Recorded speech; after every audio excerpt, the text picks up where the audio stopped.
3 changes you should make to your nutrition. Little changes with big impacts, okay? I'm Chris Mills with surfstrengthcoach.com.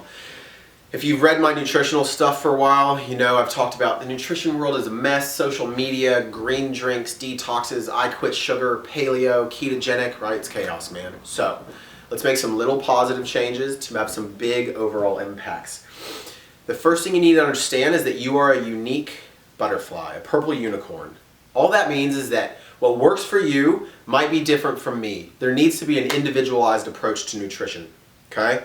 You have a different genetic predisposition, different lineage of heritage, different gut health, different activity levels. This will dictate what your body functions on optimally versus me. That's why there's all these silly diets out there. One person diet works for, another person it doesn't.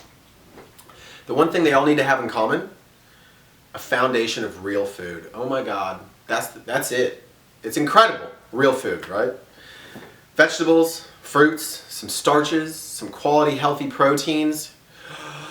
It's that easy. Cool? So paleo, it's a great template. A template. Not everybody needs to go completely no grains, completely no dairy, no fruit. I'm eating fruit right now. Fruit and cheese, man. There'd be some paleo people, dogmatic people, freaking out that I'm eating cheese and fruit. It's delicious and it's nutrient dense and it works for my body. So now that's out of the way.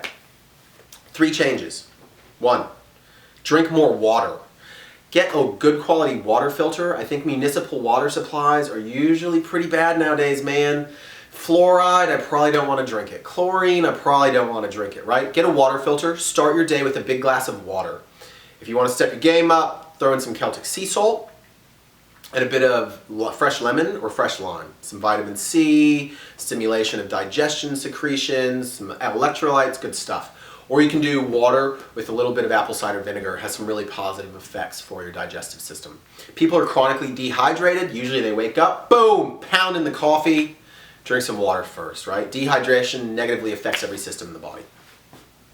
2, protein, carbohydrate, and fat. You need to start your day with some protein and some fat and a bit of carbohydrate. So first off, this requires you know the difference between the 3. Speaking of, my food and performance program is starting again October 1st. If you want to register, there's some registration info below.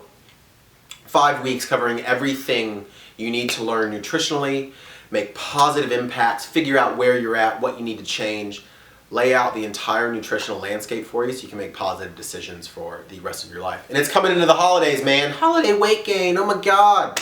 Make positive changes. So, protein, carbohydrate, fat. The standard breakfast is what? A Pop-Tart, maybe some like Cheerios. It's usually a lot of sugar. All the grains, stuff, flour-based products breaks down into sugar. So usually, breakfast, people pound a bunch of carbohydrate and some coffee. That is the least beneficial thing to set you up for optimal hormones and blood sugar regulation throughout the day. It wrecks people, man. Some protein and some quality fat. Cool? That's what you need to start your day with. And a bit of carbohydrate, maybe some fruit, maybe some quality potato, some hash browns. I kill some hash browns, man. But I also have it with some eggs and maybe some bacon. The ratios of protein, fat, carbohydrate, that's where we need to get individualized. That's what we'll be doing on the program. The food and performance program is figuring out what works for you and how to tweak these ratios. You should be able to look at a plate and know what a protein, a fat, and a carbohydrate is. Cool? Next change, fat. People need to move away from vegetable oils. Safflower oil, corn oil, canola, this stuff is basically toxic. It's based on bad science in my opinion. And you need to move more towards quality saturated fat. I think the human organism is actually genetically dispositioned to operate on saturated fats. There's a lot of science that backs my opinion. If you want, get in touch. I can put you in some resources for some reading, change your perspective on things. The saturated fat equals cholesterol equals heart disease, I think is largely based on bad science. So move towards some quality butter, some quality coconut oils, and scale back vegetable oils. Some olive oil is cool here and there, it's good stuff. Some avocado oil, some walnut oil, the canola, the grapeseed oil, soybean oil, that stuff's gnarly, man. 3 changes. Make some positive changes.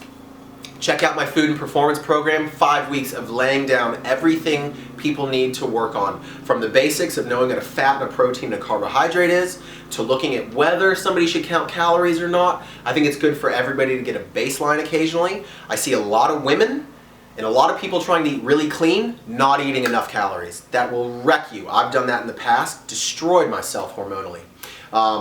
To performance, maybe we look into cleanses and detoxes if it's right for you. We go through cleanse protocols, through some detox protocols, reestablishing gut health, and set you up for the holiday season so you know what good food is, man. And we're gonna cook a lot of rad food, lots of recipes.